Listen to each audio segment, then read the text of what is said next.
On August 27, 2025, during Mass to mark the start of the school year, about 200 people, children, teachers, and families, were gathered at Annunciation Catholic Church and School in Minneapolis. Suddenly, bursts of gunfire tore through the church's stained glass windows. Within minutes, 2 children were killed, and at least 17 people were injured. The suspected gunman was found shot dead next to the building. The chronology confirms that the shooting occurred shortly after 8:30 a.m. Those present ran, ducked behind pews, and sought refuge in the hallways. Some teachers even covered students with their own bodies. The victims were identified as 8-year-old Fletcher Merkel and 10-year-old Harper Moisky. Outside, memorials began almost immediately. Flowers, stuffed animals, letters, and 2 bicycles leaning against the fence. Who was Robin Westman?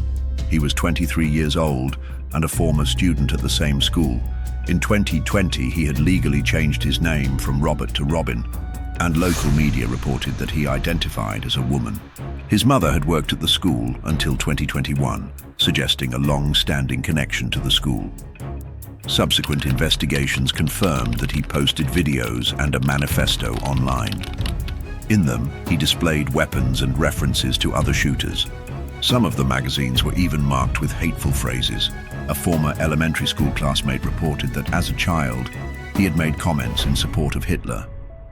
And according to police, he was obsessed with other instances of violence. That day, he carried a rifle, a shotgun, and a pistol. He fired 116 shots in minutes. All indications are that the arsenal was acquired legally. Authorities classified the incident as domestic terrorism motivated by hate. However, the manifesto combines hate speech, self-satisfaction, and ambiguous phrases, leaving the investigation into a definitive motive open. So far, we know what happened and who was behind the attack. But much remains to be understood. The impact on the community, the unanswered questions, and the lessons we must learn. The names that will not be forgotten are Fletcher and Harper. Children ages 8 and 10, their dreams suddenly interrupted. At the vigil, thousands of people gathered with candles, flowers, and prayers. The community was devastated, but also united. Religious and civic leaders organized ceremonies, readings, and free psychological support. A fund was established to support families with funeral and medical expenses. Robin's mother had worked at the school until a few years ago, suggesting a long-standing connection, although no clear motive has been established.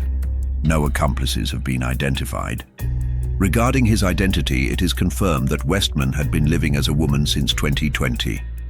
However, experts and authorities insist his identity was not the cause of the attack.